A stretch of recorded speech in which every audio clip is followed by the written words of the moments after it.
Oi pessoal, como vocês estão? Eu sou a Cláudia e espero que seja todo mundo muito bem. Seja bem-vindo no meu canal e não se esquece de iniciar o vídeo, já se inscrever no canal, dar um like, deixar um comentário que isso vai me ajudar muito mesmo. Me segue nas redes sociais, no momento é só o Instagram mesmo, mas vai lá que eu vou amar conversar com vocês um pouquinho, trocar uma ideia, vai lá que vai ser muito massa. E hoje terçou e eu vou começar com os nossos casos brutais essa semana. E o caso que eu vou contar hoje vai ser o caso do Bernardo Boldrini. Bernardo nasceu no dia 6 de setembro de 2002. Ele era filho de Leandro Boldrini e Edilaine Uglione. Eles eram uma família de classe média alta. O Leandro ele era um médico cirurgião geral, era o único cirurgião que tinha no hospital da cidade de Três Passos.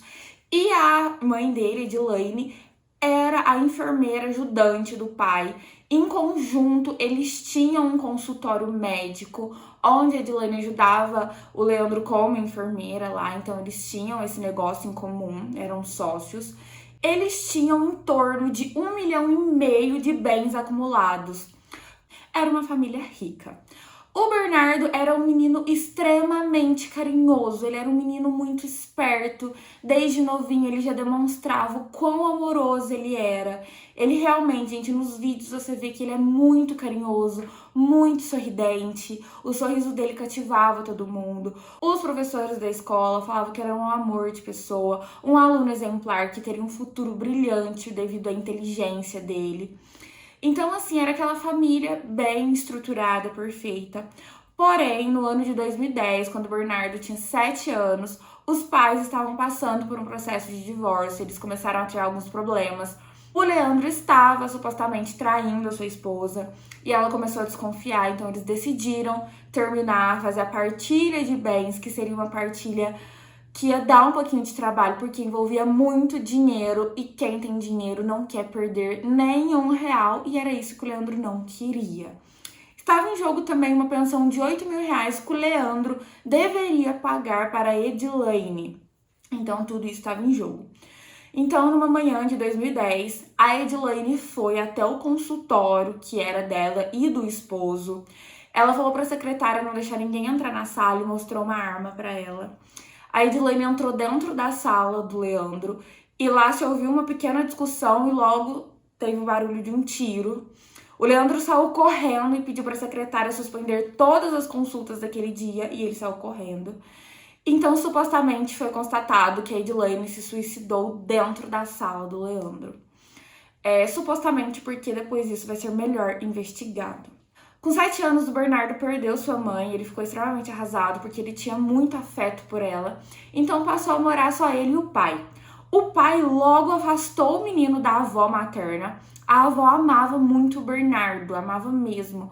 E aí o pai afastou ele dela porque o Leandro não queria cogitar perder a guarda do filho devido à pensão, devido ao dinheiro que ele ia ganhar da mãe morta. E devido às partilhas de bens, enfim, tudo, ele não queria correr o risco de perder nenhum benefício com a morte da ex-esposa. Então ele afastou o menino da avó. Ela passou 4 anos sem ver o Bernardo. Um mês após a morte de Edilaine, o Leandro começou um relacionamento com Graciele Ugolini. Exatamente um mês após a morte, ele colocou essa mulher pra morar dentro da casa dele com o Bernardo. Então ela viria a ser a madrasta do Bernardo. O Bernardo relata que no começo era tudo bem, ela tratava ele bem. E como o Bernardo tinha muita carência de mãe e ele começou a ver a Graciele como uma figura materna, ele perguntou se poderia chamar ela de mãe. Só que ela disse que não, que ele poderia chamar ela de Kelly, que era assim que os amigos íntimos chamavam ela. Então ele poderia, a partir daquele dia, chamar ela de Kelly. Ele ficou muito triste com isso. Teve um dia que era Dia das Mães na escola e o Bernardo escreveu uma carta para Kelly. Ele dedicou aquela homenagem do Dia das Mães para ela, como se ela fosse a mãe dele. E ele ficou assim extremamente emocionado com aquilo, porque ele queria que ela aceitasse ele como um filho, coisa que não teve. É coisa de partir o coração mesmo, gente, porque ele chegava para as mães dos coleguinhas, já que ele não ia ter a Kelly como mãe, ele chegava pra elas e falava: tia, eu posso ser seu filho? Você não aceita ser minha mãe, tia? Vai, seja minha mãe, me adota, deixa eu morar com você. Ai, tia, eu quero tanto ter uma mãe. Ele era assim, ele era muito carinhoso. E as mães dos coleguinhas que levavam ele pra casa, deixavam ele passar o dia lá brincando, falavam que ele era um amor, falavam que assim, ele não entendia como que o Bernardo queria ficar fora de casa, como que ele não tinha um afeto dentro de casa, porque ele era um menino muito doce, não tinha como você não gostar dele. Ele era um menino obediente, ele ia muito pra casa de um amigo que a mãe era empresária, e ele só ia embora da casa deles quando ela tinha que trabalhar. Então, assim, chegava uma hora que ela tinha que trabalhar, e ela levava ele em casa, ele ia muito triste embora, porque ele amava ficar na casa dela. O Bernardo também tinha uma madrinha, que ele ia todo inverno e todo verão pra casa dela. E ela, assim, é extremamente amorosa e preocupada com ele. Você vê a preocupação dela quando supostamente o Bernardo desapareceu. Então ele era querido por todos. No começo do relacionamento da Graciele com o Bernardo, nessa relação de madrasta e enteado, era tranquila. Só que em pouco tempo a Graciele engravidou da sua primeira filhinha, então seria a primeira irmãzinha do Bernardo. Ele amava a irmãzinha, só que após o nascimento dela, a Graciele começou a maltratar muito o Bernardo. E o Leandro era um cara muito vaidoso, ele gostava muito de carros, de motos, fazer viagens, barzinhos. Ele amava esse estilo de vida, de ostentação. E ele começou a negligenciar muito o Bernardo. Ele sabia o que a madrasta fazia com o menino, só que ele achava que era a loucura da cabeça do Bernardo. Ele começou a colocar o Bernardo como louco. Você tá louco, ela não faz isso. Eles colocaram um mecanismo, eles tentaram fazer com que o Bernardo fosse lido como louco. Eles tentaram passar como se o menino fosse aquelas pessoas loucas, aqueles meninos que tinham problema. Porque ele filmava o Bernardo, ele começava a expor a intimidade do Bernardo. Ele pegava o celular e filmava ele. Ah, você pegou uma faca pra me matar? Então vem, me mata, vem, faz o que você acha. E o menino gritava muito, gritava socorro, pelo amor de Deus, socorro. Uma vizinha presenciou a Graciele com um pau de vassoura batendo no Bernardo. E ela falou assim, Graciele, você tá batendo no menino com um pau de vassoura? E aí que o Leandro logo interrompeu, não, a gente tá brincando com ele. Então, assim, foi flagrado várias vezes esse tipo de agressão. O Bernardo, ele ia pra escola particular, que era uma das únicas coisas que o Leandro fazia, era somente pagar a escola particular pro menino.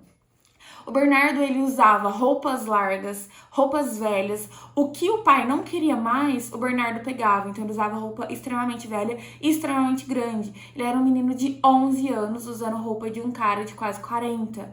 Os sapatos eram extremamente maiores que o pé dele. Então ele pegava os tênis que o pai não queria e usava. E todo mundo reparava que o Bernardo andava muito mal vestido. Ele sempre estava com fome. Tem até uma passagem que o Ministério Público relata, que é uma coisa assim que mexeu muito comigo, e claramente a moça que estava falando lá, representando o pessoal do Ministério Público, se emociona, porque ela diz que o Leandro colocava comida no prato do cachorro e fazia o Bernardo comer de 4 na comida do cachorro, porque ele achava extremamente engraçado aquilo. É uma coisa, assim, de cortar mesmo o coração que esse cara e essa madrasta fizeram. Eles mataram o Bernardo de forma lenta. Ou seja, o Bernardo, ele foi tão humilhado, ele era tão humilhado que eles foram matando ele de forma contínua. Eles foram matando o menino aos poucos. Eles tentaram colocar ele como louco, que ele ia acabar como a mãe dele, tirando a própria vida, que ele ia acabar com a mãe dele, desestruturada. Então era isso que eles queriam fazer com a mente do Bernardo. Graciele e Leandro, eles mataram esse menino de uma forma aos poucos. Desde quando ela entrou na vida desse menino, ela foi matando ele aos poucos, até o fatídico dia, que é uma coisa assim, Deus que me livre. A humilhação era tanta que o Bernardo, quando saía para ir para casa dos coleguinhas, ele retornava para casa, tocava o interfone, A Kelly atendia, ele falava: tia Kelly, abre o portão pra mim. Ela deixava o menino por mais de 2 horas na rua esperando abrir o portão. Uma vez a mãe de um coleguinha presenciou isso, porque ela deixou ele na porta da casa dele e não foi embora. Ficou esperando a Kelly abrir. E nesse dia passou 2 horas e meia. Então, gente, era chuva, o menino tinha que ficar esperando. Era sol, era o que fosse, era tarde da noite, ele podia estar com fome. A Kelly deixava ele na porta de casa esperando até a hora que ela quisesse abrir o portão para ele entrar. Essa mulher, ela é tão fria que em um dos vídeos ela diz uma coisa que ela realmente cumpriu. A madrasta diz pro Bernardo, em uma das gravações que o Leandro amava fazer do menino: eu não tenho nada a perder, Bernardo. Tu não sabe do que eu sou capaz. Eu prefiro apodrecer na cadeia a viver nessa casa contigo incomodando. Tu não sabe do que eu sou capaz. Vamos ver quem vai para debaixo da terra primeiro. Uma vez a madrasta chegou a dizer isso, tem gravações, jornais da TV aberta lançou essas gravações e o menino gritando socorro, que ela tinha agredido ele, que ela sabia que ela tinha agredido ele e ele estava extremamente nervoso. Você via que eles colocavam o Bernardo num grau de estresse tão grande que o menino saía de si. Então a família completamente desestruturada, deixando o menino de lado. E cansado dessa situação, o Bernardo, com as próprias pernas dele, com 11 anos, sozinho, vai até o fórum e solicita um responsável porque ele estava sendo extremamente negligenciado em casa, que o pai dele trabalhava muito e que não dava atenção para ele, que a madrasta não gostava dele, que eles brigavam muito, ele xingava ela e ela xingava ele, e que ele não queria mais isso. Então pensa, gente, uma criança chegar num fórum sozinho e passar toda essa situação. Ele queria a atenção dos pais, pediu pro pessoal de lá arrumar uma família que desse amor pra ele. É de partir o coração, porque ele pede uma família que queira ele, que dê amor, porque ele sabia que a família dele não gostava dele. Eles chegaram a marcar uma audiência, então foi o Bernardo com o Leandro. O juiz passou todas as posições que o menino falou, impôs ao pai que trabalhasse menos. O pai se comprometeu a fazer isso, a dar mais atenção para o Bernardo. E o juiz concedeu, assim, 3 desejos para o Bernardo. Ele falou assim: pode fazer os seus pedidos, Bernardo. E o menino pediu essas 3 coisas: para que ele pudesse começar a levar lanche para a escola, que ele pudesse brincar com a irmãzinha dele e que ele tivesse uma chave de casa, porque a Kelly deixava ele na rua, então ele queria ter uma chave de casa. Foi isso que o menino pediu. O pessoal do fórum conta isso com lágrimas nos olhos, porque foi uma coisa que chocou e choca até hoje. E isso foi em janeiro de 2014. E eles iam marcar uma nova audiência para ver se teve melhorias após 3 meses. Mas infelizmente isso não aconteceu. No dia 4 de abril de 2014, Graciela Ugolini convida o Bernardo para ir na cidade vizinha de Três Passos, que seria Frederico Westphalen, porque eles iriam em uma loja comprar uma televisão. Logo, o Bernardo se interessou, ele quis muito ir nessa viagem, porque ele gostava muito de atenção, e tudo que ele queria era o afeto da Kelly. Então ele quis muito ir com ela, ele ficou feliz demais porque ela chamou ele para passear. E ela diz que antes deles chegarem na loja para comprar a televisão, eles iam ter que passar lá em Frederico Westphalen mesmo, em uma benzedeira, porque ele ia receber algumas rezas para que tudo desse certo na vida deles. Enfim, o menino foi. Durante o percurso, a Graciela foi parada por um guarda rodoviário que viu que ela estava em alta velocidade, parou ela e ela recebeu uma multa. E o guarda, ele viu que só estava a Graciele e o Bernardo no carro. Ele estava bem, estava acordado, estava tudo ótimo. E aí ele liberou ela e seguiu viagem. Durante o caminho, o Bernardo ele foi dopado 2 vezes com o medicamento midazolam. É um calmante, mas se você tomar em grande quantidade, uma dose alta, você pode virar óbito, que foi o que aconteceu com o Bernardo, supostamente. Porque aí começa as teorias. Na hora que Graciele e Bernardo chegam em Frederico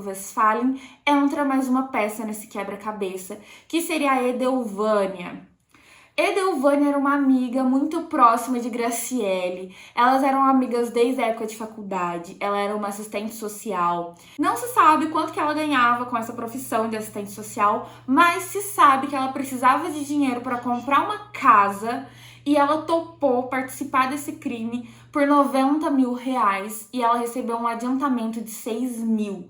Então, só por isso ela aceitou participar, pelo motivo mais torpe que existe, que é o dinheiro. Edelvânia relata que assim que ela se encontrou com Graciele, ela forrou um lençol azul no banco de trás da caminhonete e ali ela colocou o Bernardo e diz: Bernardo, eu vou te dar mais uma dose de remédio, porque agora essa dose vai ser para você se acalmar, para você receber as rezas da benzedeira. E o menino, na maior inocência, estendeu o braço.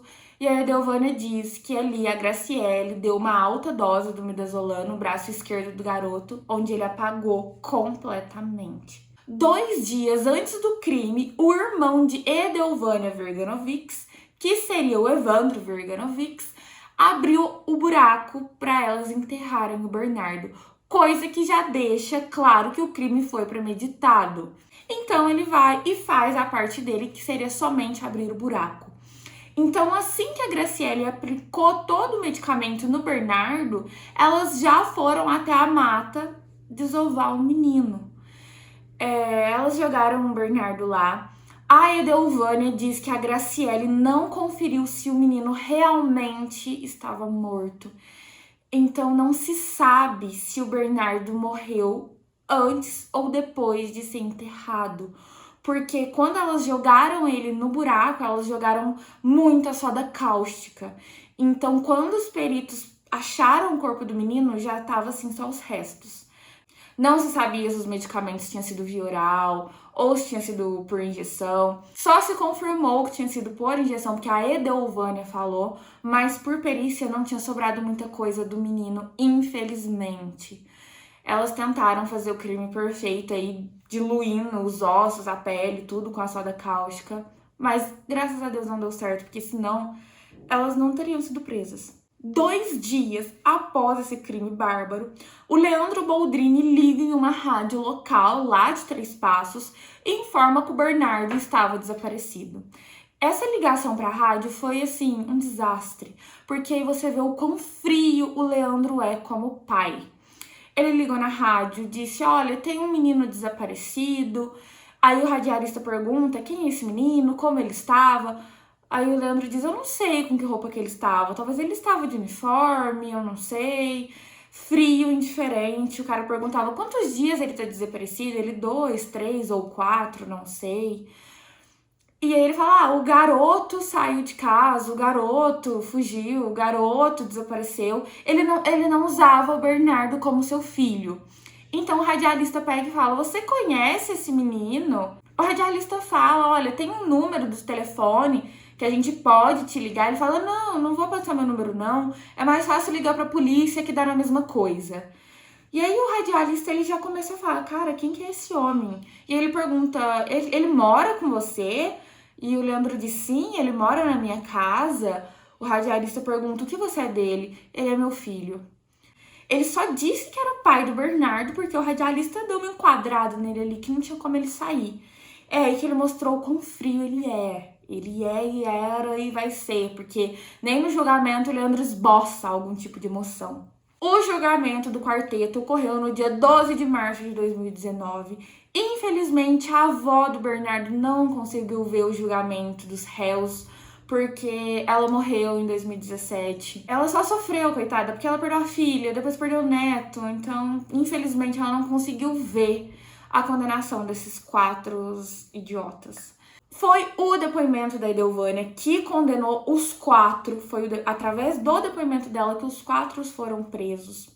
Porque ela foi muito sincera. Durante o julgamento, a Graciele chorou muito, disse que o Bernardo tinha problema, que ela tinha uma espécie de depressão depois que ela ganhou a filha dela, porque a menininha tinha nascido prematura, então ela ficou super protetora, aquela mãe que não deixa ninguém chegar perto da filha.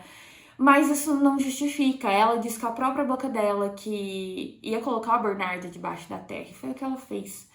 Ela tentou se fazer muito de coitada, desequilibrada, ela chorou muito. Gente, o julgamento teve mais de 50 horas, durou mais de 3 dias o julgamento.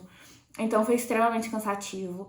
A Graciele deu a versão dela, falando que o Bernardo, ele estava passando mal, e ela falou que ele poderia pegar um remedinho na bolsa, e ela falou que ele poderia pegar um Dramin, mas aí ele pegou um outro medicamento, e aí ele passou mal, e aí ela disse que ficou com medo de levar ele no hospital, e acusarem ela de ter medicado o menino errado, coisa que não colou.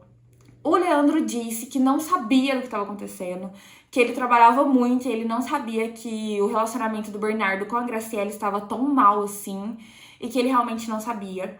A secretária, uma ex-secretária que trabalhou com ele no consultório, diz que ele não cometeu esse crime. Ela fala, gente, ele pode ter negligenciado o menino, ele pode ter sido um pai ausente, frio, mas ele não cometeu esse crime contra o próprio filho.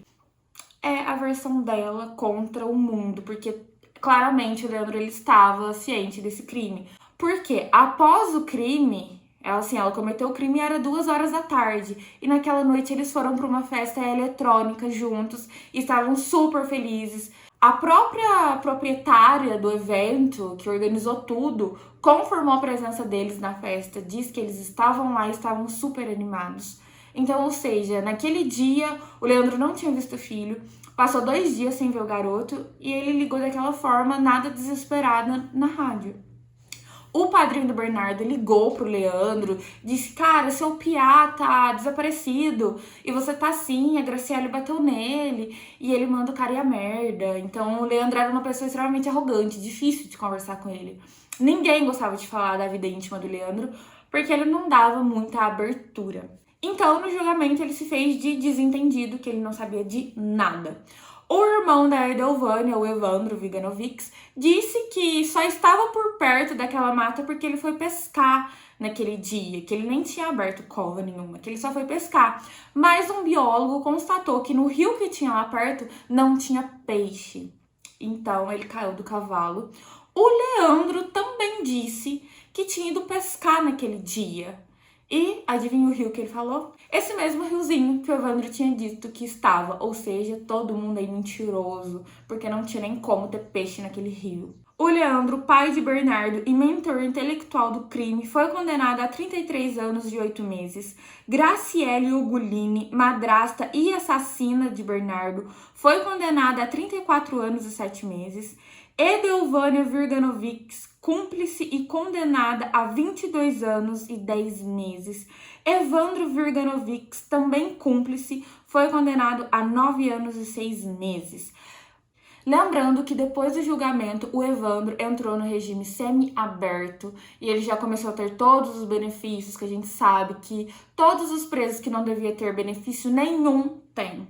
Então hoje ele também já tá até assim, cumprindo a pena em casa. Então, assim, né? Os 4 foram condenados, mas somente o Evandro teve esse benefício de já estar no semi-aberto. E termina o nosso caso brutal de hoje. Gente, é um caso que dói. Falar de criança dói na alma. Porque são seres inocentes que pagam coisas que nem sabem o que estão pagando. Porque não sabem nem por que estão morrendo. Então dói. Dói falar de Bernardo, falar de Henri Borel, Isabela Nardoni. Dói ler sobre casos de crianças. Os detalhes que os livros nos trazem choca, dói. Reportagens com pessoas frias, cínicas, Graciele, Edelvânia, Leandro, dá nojo de ver o depoimento deles, dá nojo, porque são pessoas más, você sente que eles são más, e são pessoas assim, ricas, bonitas, que tinham uma vida linda, maravilhosa, carros de luxo, motos de luxo, e um menino que não tinha nada, era um menino que tinha pra ter tudo, eles faziam ele comer no prato de cachorro.